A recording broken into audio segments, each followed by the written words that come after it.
Yes. Okay. Okay. Thank you, Saikat. Okay. Thank you, Saikat, for the time. Okay.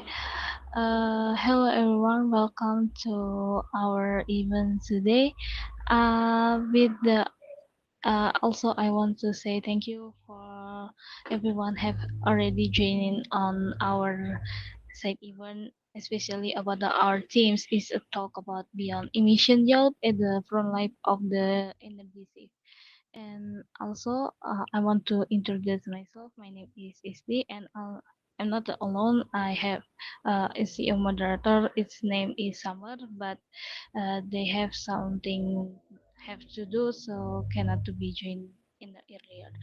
So I'm Istifadia as a Young Energy Working Group coordinator, especially in capacity building, and it's an honor to guide you through this vital conversation today. And also, maybe I want to give some explanation a little bit about the climate change. It's not just about the future any. It's about the future anymore. It is our present and talks to our energy insecurity and disruptive fuel system are becoming realities to many communities, and it's so questioning about the it's not the longer. So as we have yacht, especially as the younger is for the non-profit organization, we must to be acting, we must to be how act so fast and how fairly. And today, so on we explore how sustainable energy can drive climate change adaptation. Also about the special focus on the role of the yacht, especially and not just about the future leaders but as a present day problem solver.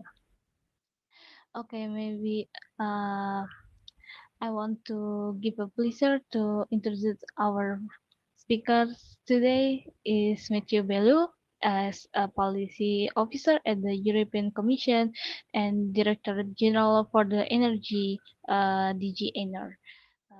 Matthew, are you here? Are you available? Hello, Isti. I'm here. Hello, everyone. Can you Okay. hear me well? Okay, it's a good for the sound. Yes, you can listen. Okay, so at the previously, I want to introduce about our speaker today is Matthew is bring strong background in shaping European energy policy, focusing on just the transition, energy security, and innovation that needs climate education about our talk today. And today he will speak about the EU's approach to enabling sustainable energy system and the importance of including youth in shaping a policy that is about inclusive and efficient. So, Matthew, we are trying to have you with the out with the today this meeting. We want to have approach more about the knowledge. So, Matthew, you can speak up for the now. The floor is yours. Thank you, Isti. Thanks, everyone. Um, as you mentioned, I'm working at the European Commission. I'm working as part of the team that is in charge of designing and monitoring the implementation of our policy on renewable energy and what we call, sorry, energy system integration, which is basically identifying the optimal pathway to the decarbonized energy system of tomorrow. Decarbonized, but also affordable and resilient. So I'll get back on the link between energy and adaptation, but just to give you the broad picture, the EU has set itself the objective of becoming climate neutral by 2050. Energy represents through production and use about 3/4 of all our greenhouse gas emissions. So of course, it's central to that objective. And to get there, we have a trajectory that we must reach. And the next point on the trajectory is by 2030, we want to have more than 40%, so 42.5% of all the energy we use, not just electricity, coming from renewable energy. And we also set ourselves targets on energy efficiency. So that's the mitigation part of the equation. And of course, we already have high levels of renewable energy in our system. More than 40% of our electricity comes from renewables already. Now we have to put the onus on um, making sure that the renewables are used in sectors where we still have a majority of fossil fuels, the way we heat and cool our buildings, industrial processes, transport, and so on. Um, but more specifically, because it's the topic of your event, on the links between energy and adaptation and climate resilience. So of course, climate change affects the energy sector when it comes to energy production.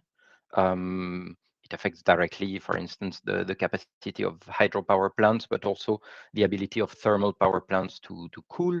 So we had episodes of droughts in Europe where it affected the where some of the thermal power plants had to be turned down for a while.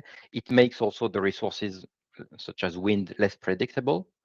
It also affects infrastructure. Overheating can affect electricity cables, for instance, but also extreme climate events, of course, can hit energy infrastructure.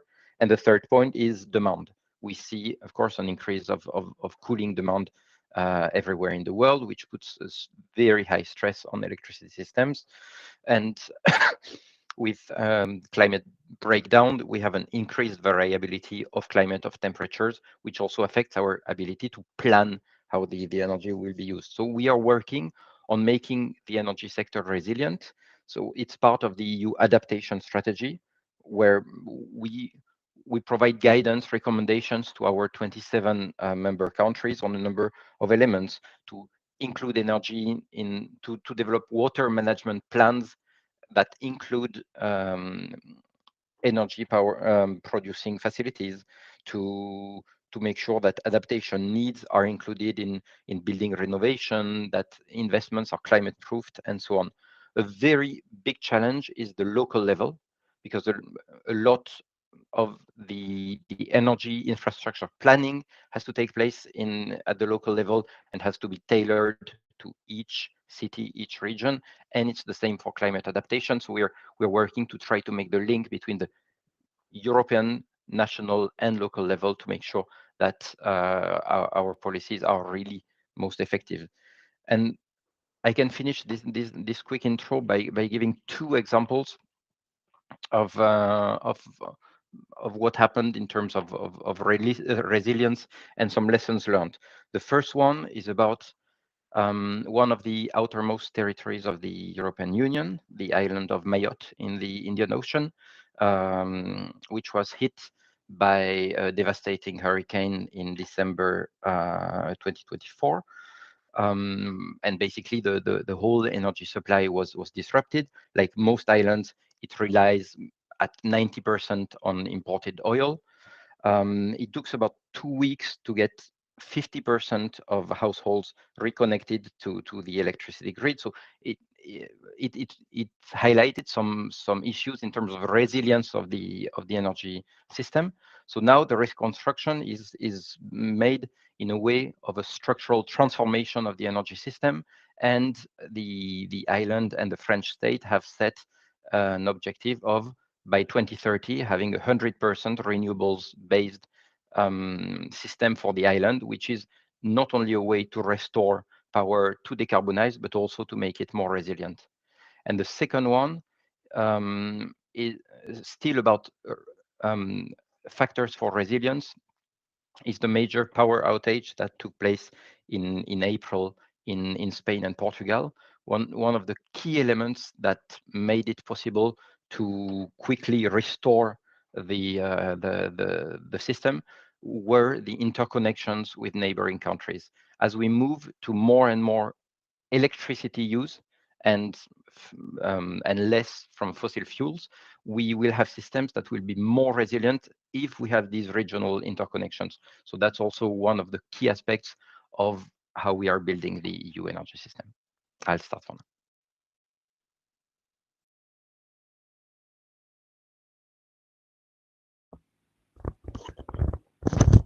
Okay, thank you, Matthew, for the explaining. I want access to you about your experience. How can a police better support community-led or youth-led energy initiative, especially from the across the world, have so much challenges about to make a policies better to support the community-led because sometimes our the other perspective about the youth is something the better thing. Can you give us some answer for that? Thanks. Yes, of course.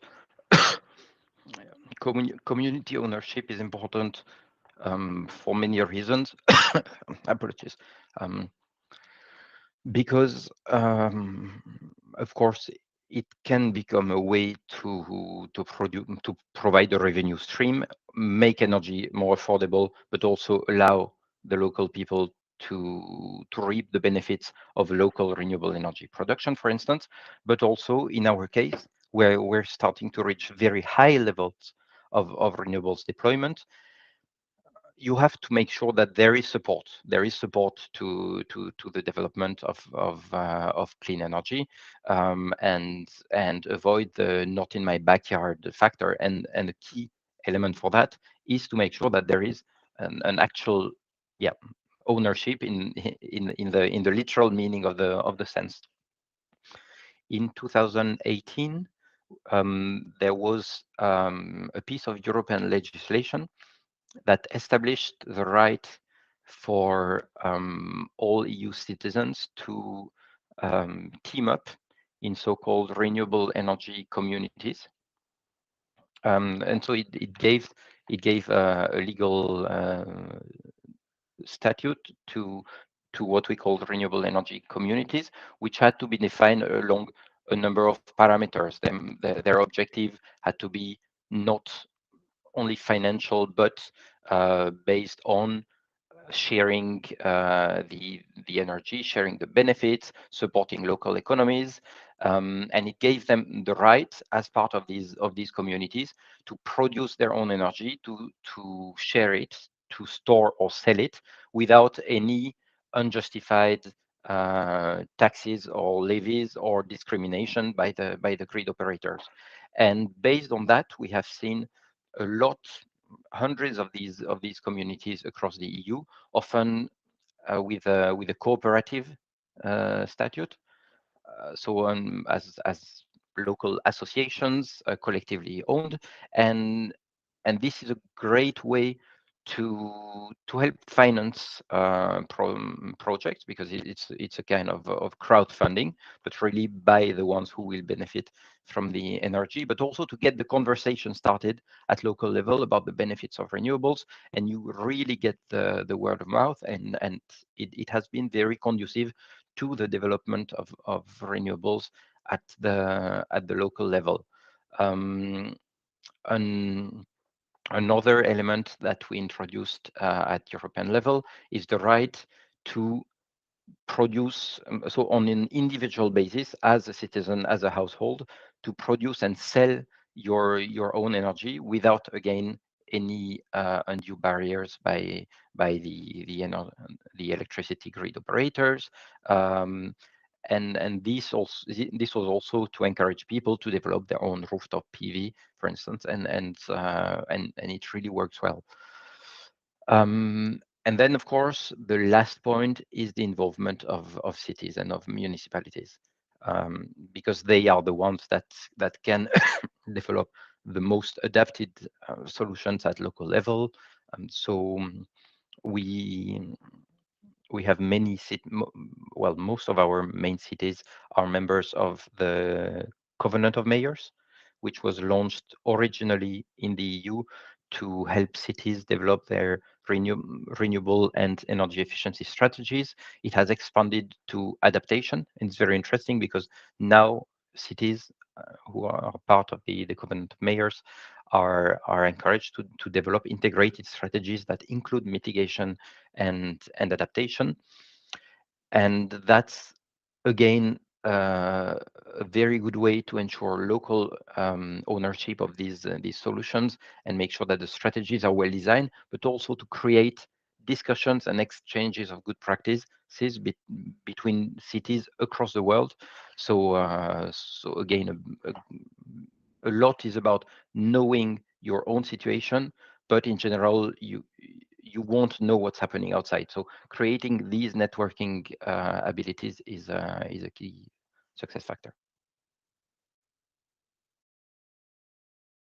Okay, that's real amazing. So I will have some more question again about the adaptation. Sometime about the adaptation in other country after request about the localization solution, and also I wanna know that about the how does the EU energy policy support to bottom up uh, about the localization about approach led by a yacht and also about in from the civil society. Sorry, Steve, the sound is not very good. I didn't really hear the question. Oh, okay. About the adaptations, sometimes requires about the localization, about solution. So I want to know that about how does the EU energy policy support a bottom-up approach, led by a yacht, some, and also of the civil society. So the bottom-up approach is promoted partly with a hard law, such as yeah, giving these rights, for instance, to citizens, to communities, but also with the. I'll give you another example. Um, Heating and cooling. So energy used for heating and cooling represents about half of all the energy we use in the EU. Of course, northern hemisphere coolish climate, most of it is still heating, but the share of cooling is of course increasing. Um, in 2023, we introduced a new requirement for all municipalities above 45,000 inhabitants, so the 1,000 biggest cities in the EU, to develop local heating and cooling plans, where basically they identify the main sources of heat on their territory. It can be potential for the development of geothermal or solar thermal energy. It can be the main the overall potential for the deployment of heat pump, but also the sources of waste heat that is emitted by industry or by data centers, for instance, and map the projected demand on their territory. And these plans will help them reconnect and optimize the way heat and cold are produced, recovered, and used. So this planning dimension is extremely important at the local level. It requires to know how the energy is used now, how it will be used in the future. There's a big capacity skills in general bottleneck, especially in local administration. So supporting the ability of cities to develop that knowledge and to know exactly what's happening on their territory, what are the sources of energy, how will the demand evolve. That's a key element. So in terms of bottom-up policy, that would be an essential recommendation. Do the planning right and try to reconnect the various levels. And then it will be, of course, about finding sources of financing. Okay, okay, Matthew. Uh, Previously, I want to. Can you give a brief walk us through your journey? How did you come into policy work, particularly in the energy space? I'm not an engineer or an expert originally. I have a political science training, but I arrived in Brussels almost 20 years ago now, working from the beginning on climate and environment policies originally, and I worked in a number of settings for the French government as a consultant for environmental NGOs, working primarily on energy efficiency, and then at the European Commission on maritime policy, the uh, the management of various activities on on the maritime space, what we call maritime spatial planning, on climate policies as well on the international side, so dealing with international climate negotiation, and then now on energy policy, international, uh, yeah, our international relations, and now on heating and cooling. So a bit of everything. Okay. And in your experience, what are the biggest policy hurdles the government face in the achieving just energy transition?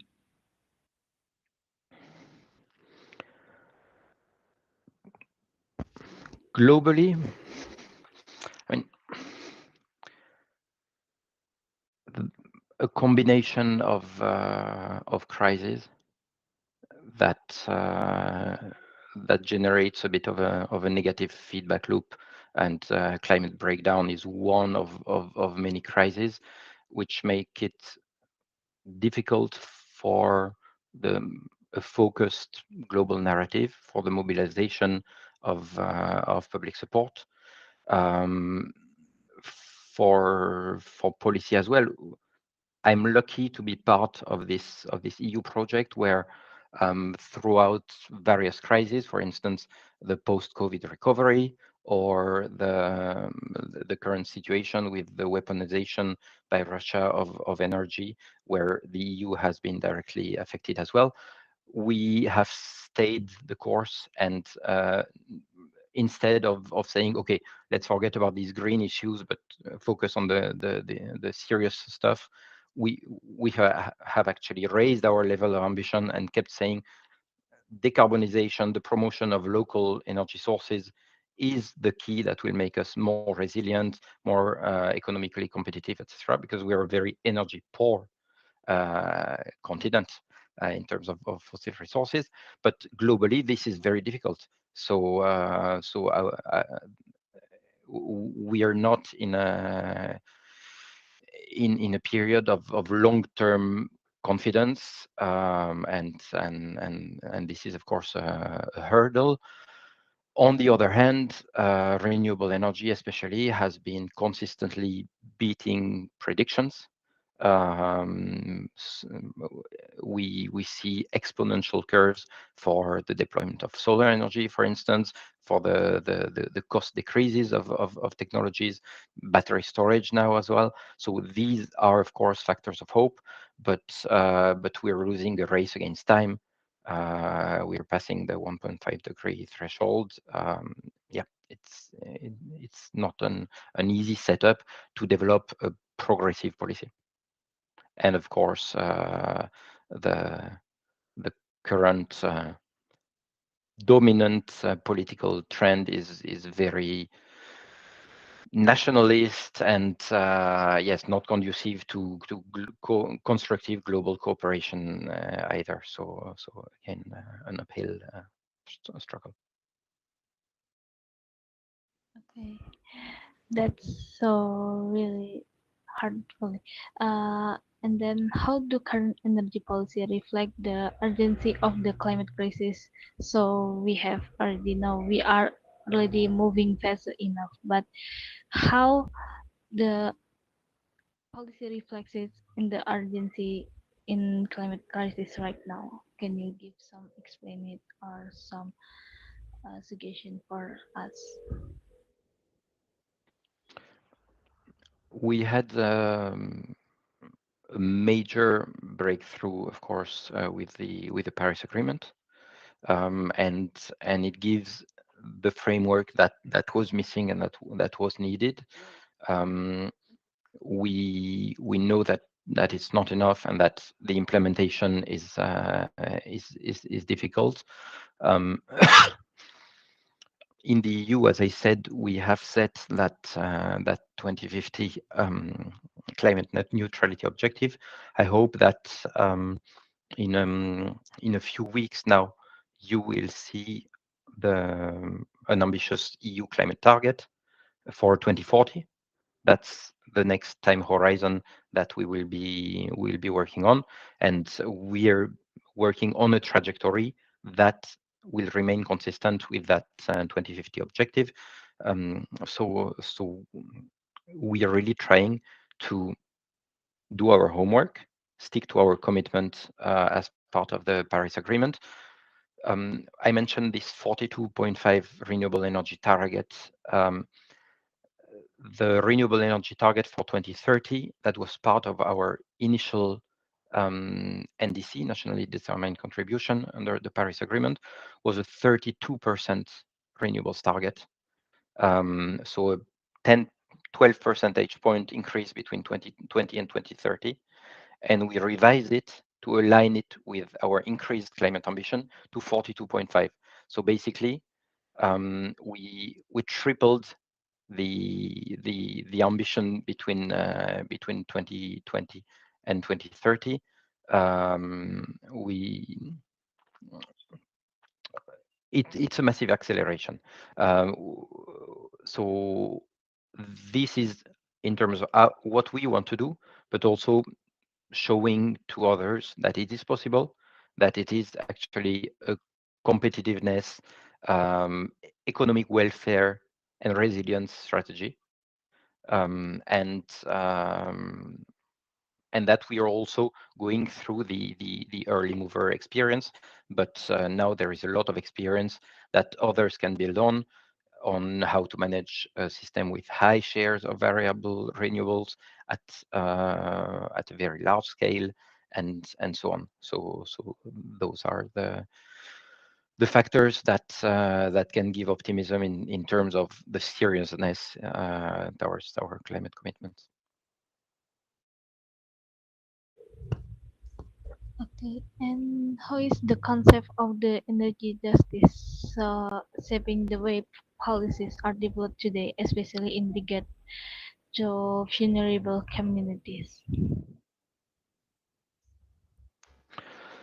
So we are working on a just transition as part of this full transformation of our energy system. Um, the protection of vulnerable consumers, households, SMEs has already been part of the EU energy policy in a while. There is, for instance, the definition of vulnerable protected customers for gas. So the restrictions on yeah protection in terms of high variability of prices, for instance. We are working with our regions that were highly dependent on coal mining and coal-based energy product generation, electricity generation, to help them transition away from coal, and because there are some communities that were essentially based on those activities. We're also working with other countries on this coal agenda, and more generally, sorry, active on issues related to just transition. And then for us, this climate justice and just transition is really about the community involvement that I mentioned before, the active involvement of citizens in the definition of energy policies.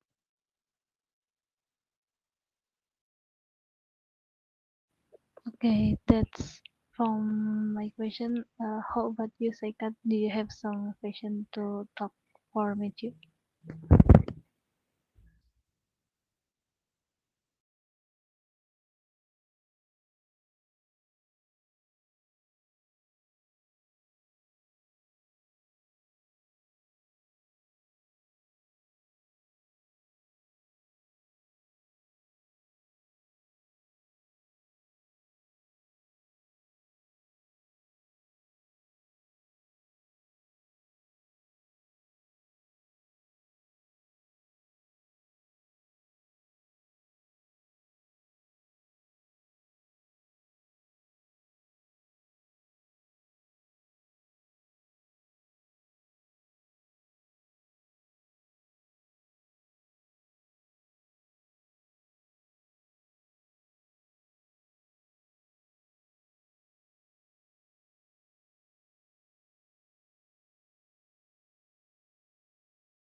I'm afraid you'll have to walk me through SB62 first.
Thanks.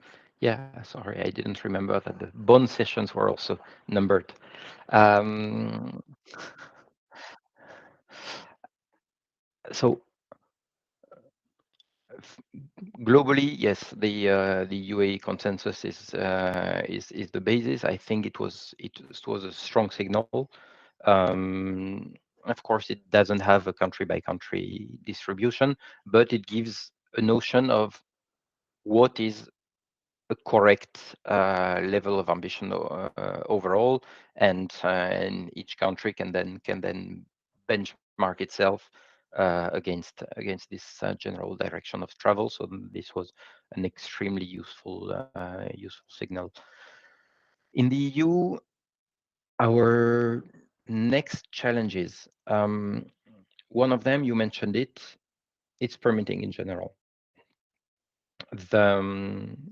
The length and complexity of administrative procedures is still too much for projects, not only for renewable energy deployment. So, for instance, wind projects can have administrative procedures that last 8-9 years. That's way too much for a developer, for an investor, and also for our climate energy targets, because any new project, any new successful auction bid of today will only see the first kilowatt hours delivered in the 2030s, if the durations are so long.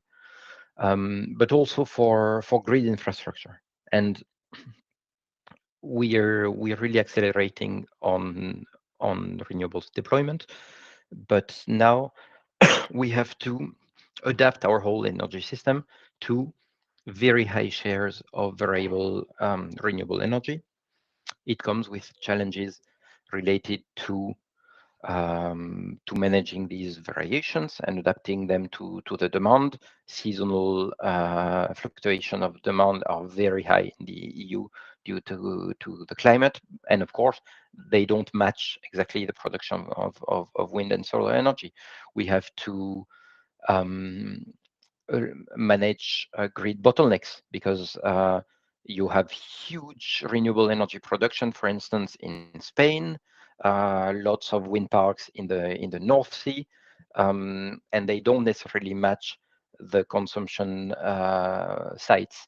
So so it's about, yeah, strengthening the energy infrastructure, the grids, deploying storage solutions, allowing what we call demand response, so flexibility on the demand side, which can be delivered in many ways. If you insulate your building well, you can delay the time you're heating it by several hours without affecting the comfort, for instance. So it's a global objective, which is not just about rolling out new cables, but improving efficiency in the system is a great way to better managing these high shares of renewables. And at the same time, we want more of these high shares of renewables. Of course, we know that by 2030 we want to be above 60, maybe 65% of renewable electricity in our energy system. And looking at 2040, if we are to be on the trajectory to 2050, our electricity supply will be essentially renewable and nuclear, with a very minor share of fossil.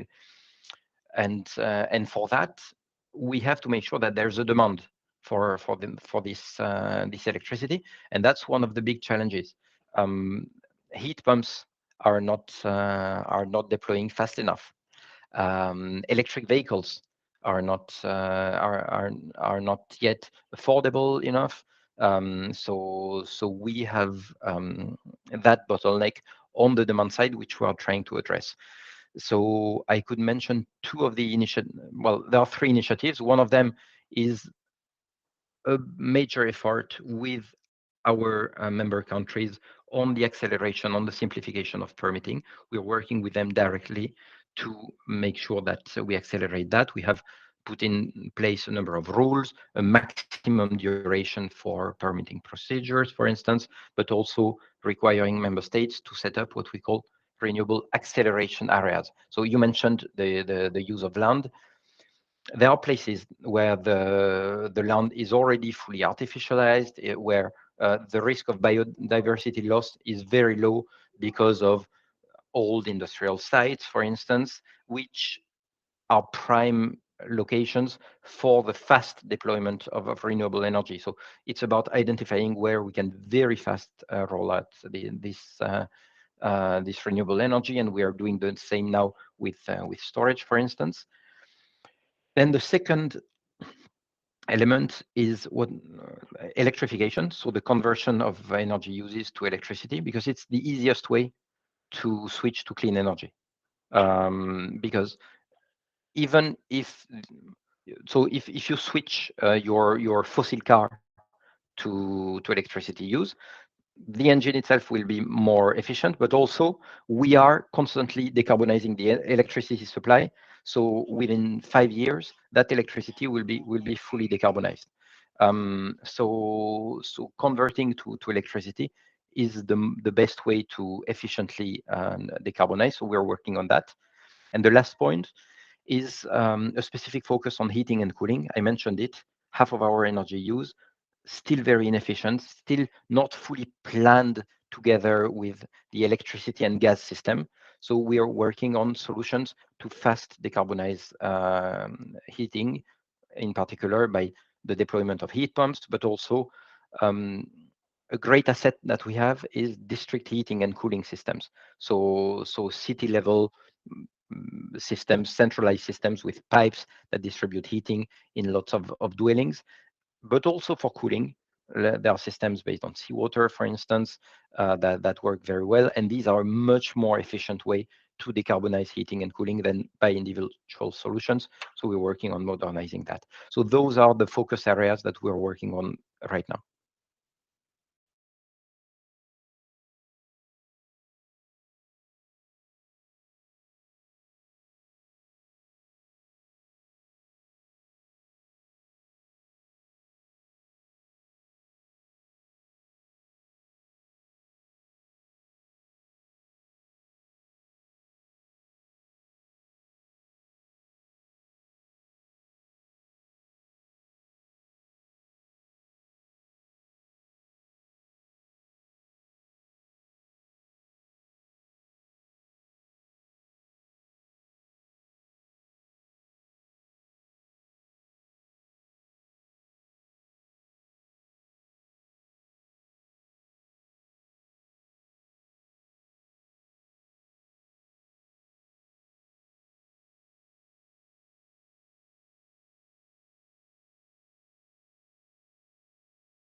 Not an easy question.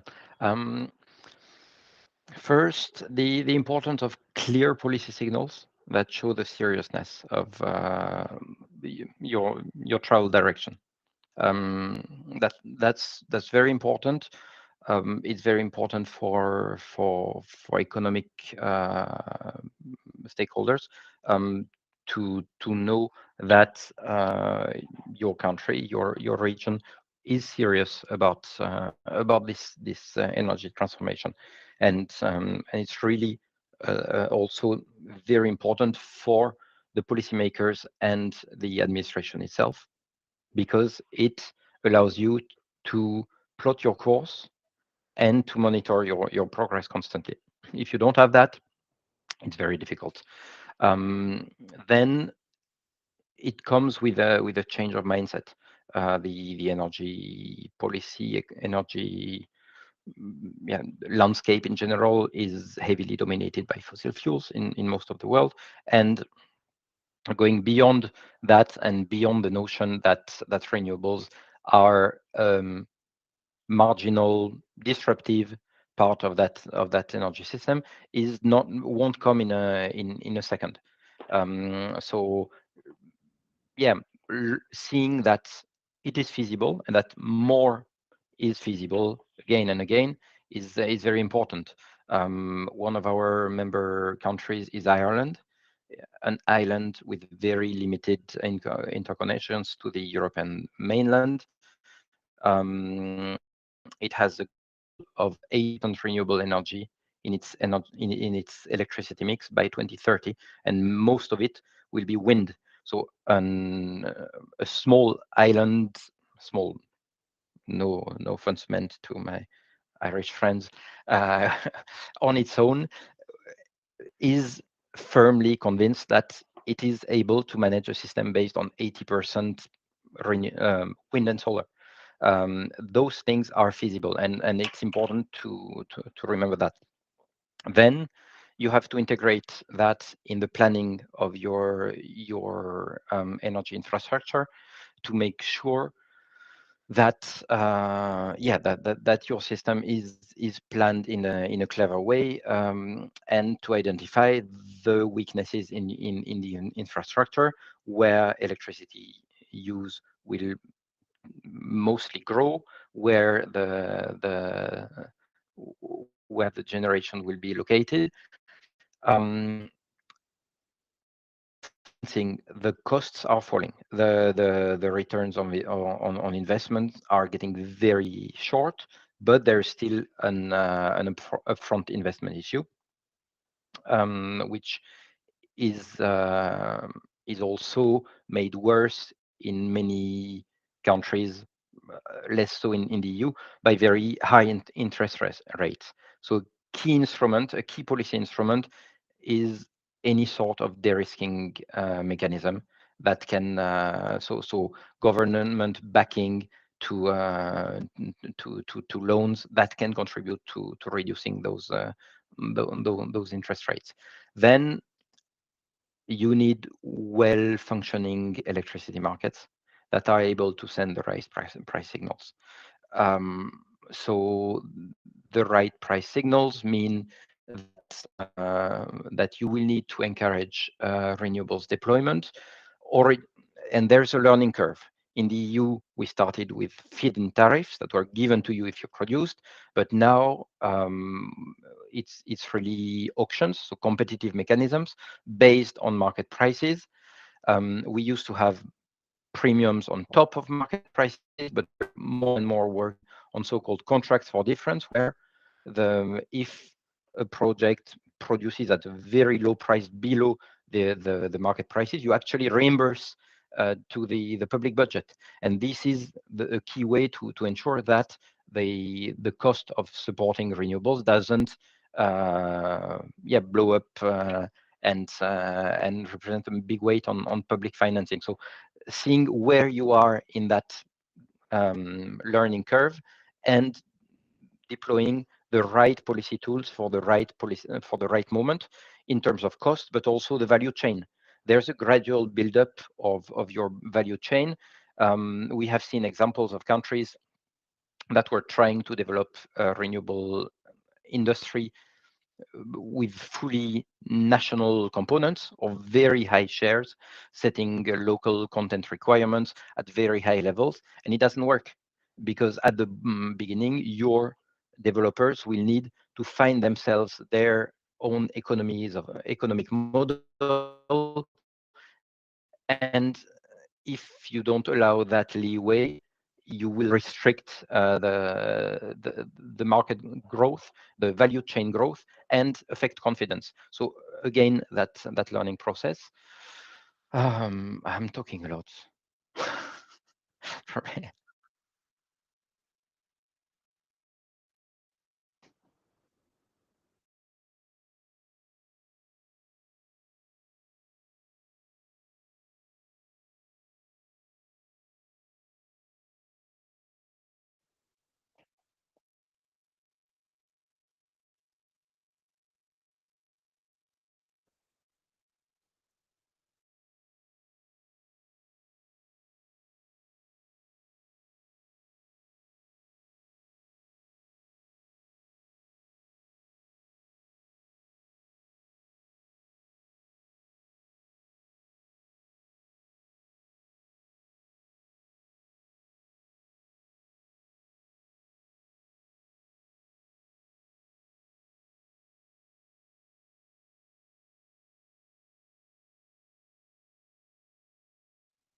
Apologies.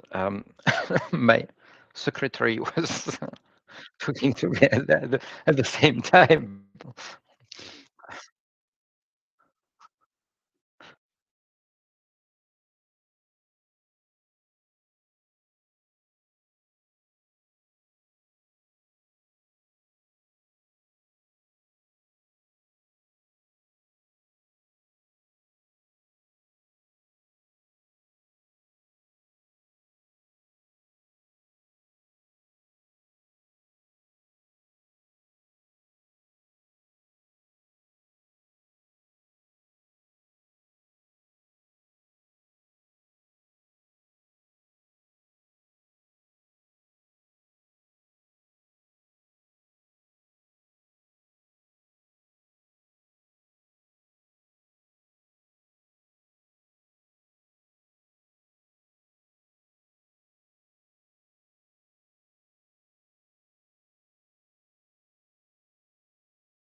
So one thing I forgot to mention, which connects to this, is of course fossil fuel subsidies, which are still very high, and which make not only renewables but electricity in general less attractive.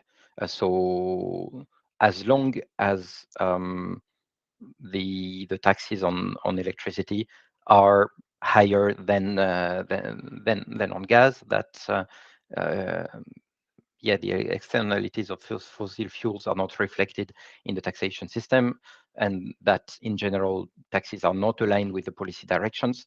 Um, you're carrying a lot of weight, and you have all that policy support, which, as I mentioned, is also a de-risking factor and an incentive to the private side. So major disincentive. And then another crucial aspect is transparency, um, and and making it clear what is a sustainable investment. In the EU, we have system of taxonomy of investments with clear criteria defining what is a sustainable investment. And it goes really sector by sector, activity by activity, with the criteria developed um, along a principle that we introduced with the EU Green Deal, which is do no harm or do no significant harm. So it covers many aspects, greenhouse gas emissions, pollution, water. And so this gives investors a clear indication of which investments are considered as sustainable, and it has to be included in financial reporting. So it also gives us access of, by, to policymakers, to citizens, to that kind of information, and it's a major driver of this shifting of investment towards clean energy, towards resilience investments, and so on.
Very easy to answer in 1.5 minutes.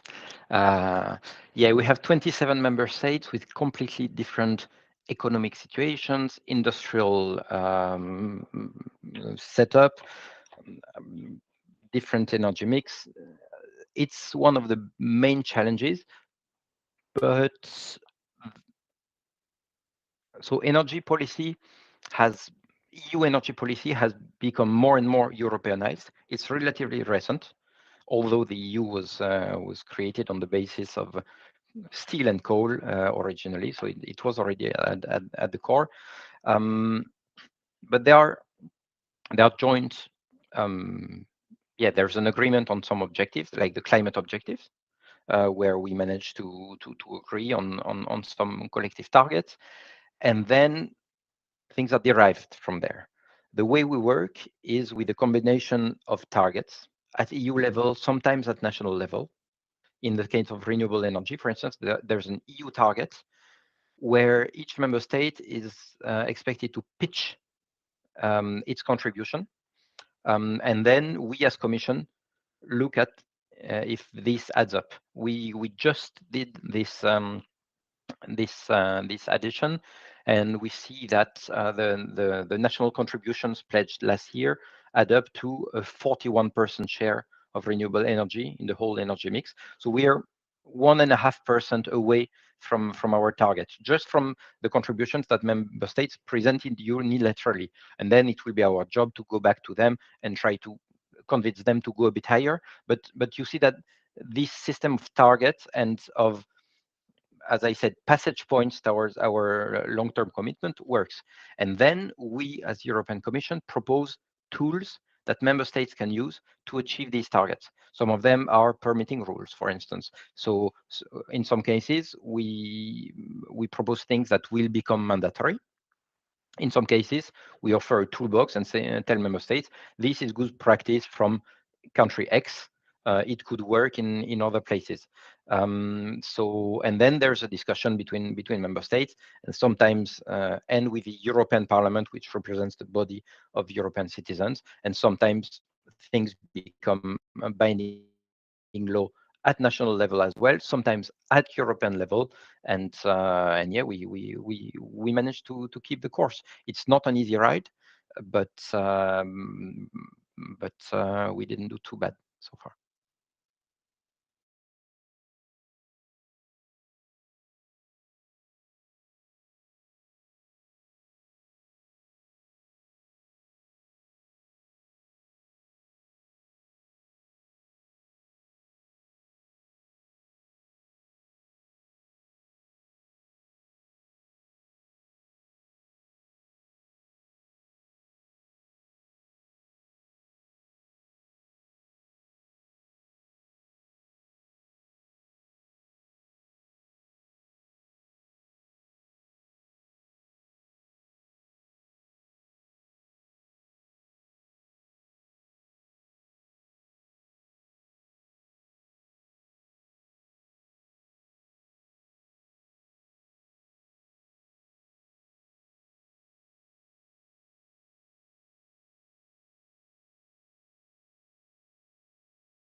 Yes, I spoke too long, so I'm also curious to hear about experience from others.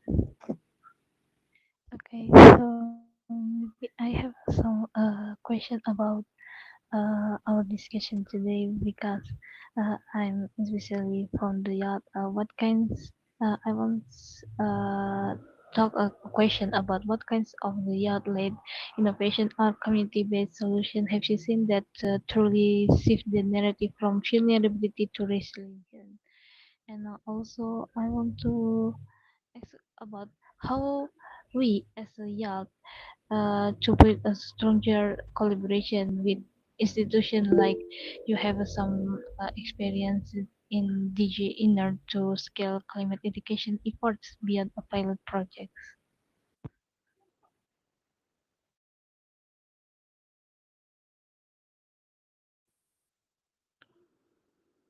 So on my side, I have a relatively limited experience with youth organizations. What I can tell you is that um, I don't think the European Green Deal, as we've seen it, would have been born without the Fridays for Future, the massive climate demonstrations.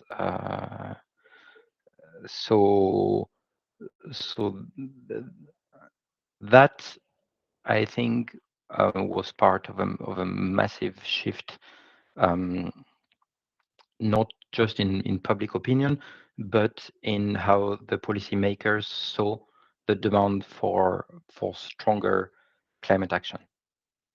So I think that was truly a game changer.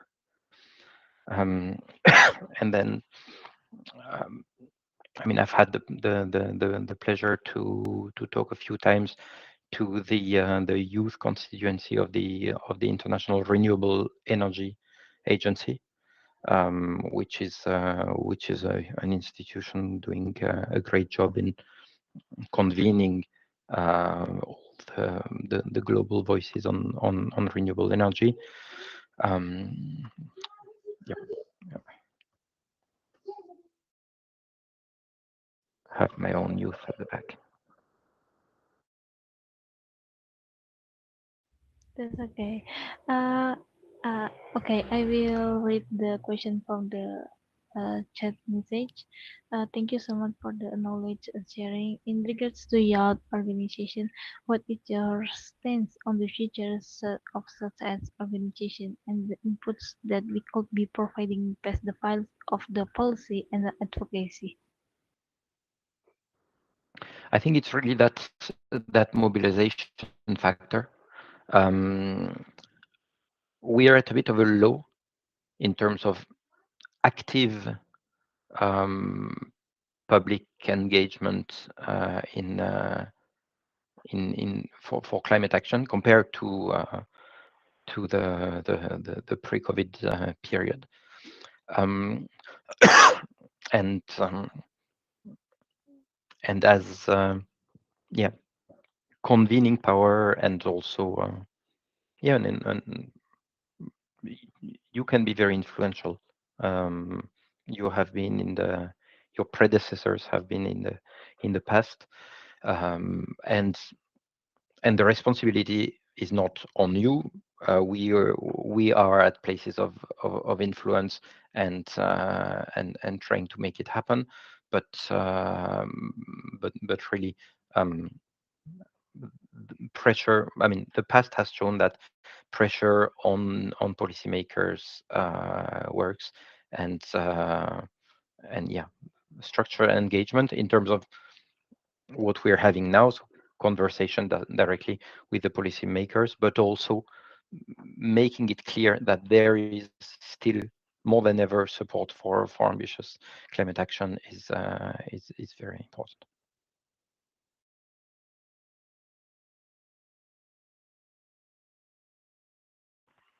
And we will read whatever you send us in terms of practical experience from the field as well.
I think you know the situation better than I do by now.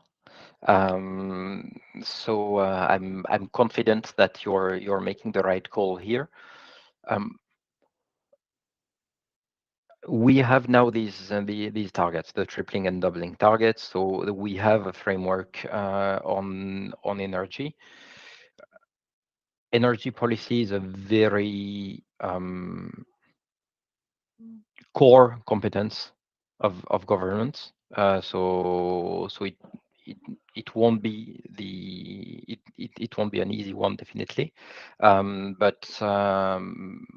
But yes, there might be a, a case for saying that the work on the phasing out of coal and so on would be stronger and easier if it's embedded in a discussion on the energy transition rather than in a climate in a overall climate discussion and that it might make it less defensive by really discussing how the energy systems are transformed, so in a positive along a positive narrative. So that could be interesting indeed. What's your experience of how your input is treated in these processes? Are you a nice to have thing on the side?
Thanks, Agat. Okay. Thanks, Isti. It was a pleasure. And Thank thanks you so everyone for much. listening. Okay, thank you so much.